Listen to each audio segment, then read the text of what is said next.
السلام علیکم ورحمۃ اللہ وبرکاتہ۔ وعلیکم السلام ورحمۃ اللہ وبرکاتہ۔ مولانا صاحب، ایک یہ محرم سے متعلق سوال آپ سے پوچھنا ہے۔ سوال یہ ہے کہ جیسے کہ محرم میں ہم بہت سے لوگوں سے سنتے ہیں، پوچھتے بھی ہیں، تو یہ کہتے ہیں کہ محرم کے مہینے میں چونکہ حضرت حسین کی شہادت ہوئی ہے تو کہتے ہیں کہ اس محرم کے مہینے میں شادی نہیں کرنی ہے، اور اسی طرح کوئی کہتے ہیں کہ نئے جوڑے بھی نہیں پہننے۔ اسی طرح یہ بھی سنتے ہیں کہ اس میں صدقہ خیرات سے بھی بعض لوگ منع کرتے ہیں۔ تو آپ یہ بتائیں کہ اس میں کیا کرنا ہے کیا نہیں کرنا ہے؟ تو اس محرم سے متعلق کوئی مسنون طریقے ہے، مستحب طریقے ہے جن کو کرنا ہے، یا جو چیزیں ایسی ہیں جن کو نہیں کرنا ہے؟ تو قرآن و سنت کی روشنی میں آپ ہمارے سننے والوں کو بتائیں۔ بسم اللہ الرحمن الرحیم۔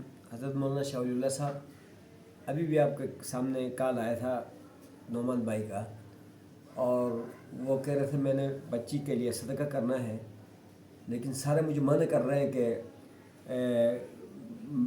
محرم کے مہینے میں صدقہ نہیں کیا جاتا، تو نہ کرو، محرم کو نکلنے دو۔ ابھی کال آیا تھا اس کا، تو ہم نے زیادہ ضرورت محسوس کی کہ اس کی وضاحت ہو جائے۔ دیکھیں، میں نے پہلے بھی 2 جو ہے نا ویڈیو اس محرم کے حوالے سے چڑھا دیا ہوں یوٹیوب پر، اس کو دیکھ لیجئے۔ لیکن یہ ہے کہ ابھی جو من گھڑت باتیں ہیں اس کے حوالے سے بات کرنی ہے کہ محرم الحرام ایک فضیلت والا مہینہ ہے۔ اس کو جیسے پہلے بتایا تھا کہ شہر اللہ، اللہ کا مہینہ بھی کہتے ہیں، اور اس کی فضیلت تو اسی وجہ سے ہے کہ یہاں پر جتنی زیادہ عبادت کی جائے اور اتنا زیادہ اجر ملے گا۔ اس کی عبادت کا دگنا ثواب ہے بنسبت دوسرے مہینوں کے۔ اشہر الحرم میں جو عبادت کی جاتی ہے اس کا دگنا ثواب ہے بنسبت دوسرے مہینوں کی۔ یا اللہ کی مرضی ہے کہ اللہ نے کس مہینے کو کس لیے فضیلت دی ہے، یہ اس کو پتہ ہے۔ تو بہرحال یہ ہے کہ یہ صدقہ جو ہے ایک عبادت ہے، اور نکاح خود ایک عبادت ہے، مسنون طریقہ ہے۔ نبی علیہ الصلوۃ والسلام نے فرمایا النکاح من سنتی فمن رغب عن سنتی فلیس منی، کہ نکاح میری سنت میں سے ہے، جو اس سے اعراض کرے گا، دوری اختیار کرے گا، وہ ہم میں سے نہیں ہے۔ تو نکاح خود ہی عبادت ہے، تو اس کا اس مہینے میں کرنے کا فضیلت ہے اور اجر ہے، ثواب ہے۔ تو نکاح بھی اس مہینے میں، بلکہ 10 محرم کو بھی اگر کر لیں، یعنی 10ویں محرم کے دن بھی اگر نکاح کرے تو اور زیادہ فضیلت ہوگی، اور زیادہ ثواب ملے گا۔ اور اس کے علاوہ صدقہ بھی عبادت ہیں، اور صدقہ بلائیوں کو ختم کرتی ہیں، دور کر دیتی ہیں۔ تو صدقہ کرنا بھی جو ہے نا اس مہینے میں اجر و ثواب کا باعث ہے۔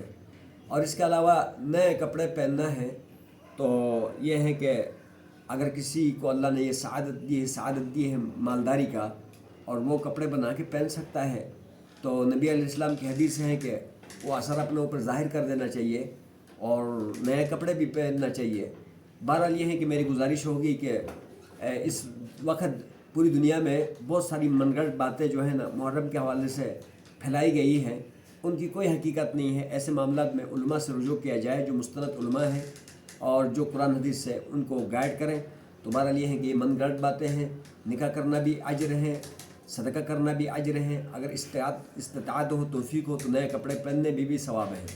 اللہ جزائے خیر عطا فرمائے، اللہ عمل کرنے کی توفیق عطا فرمائے۔ جزاک اللہ خیر۔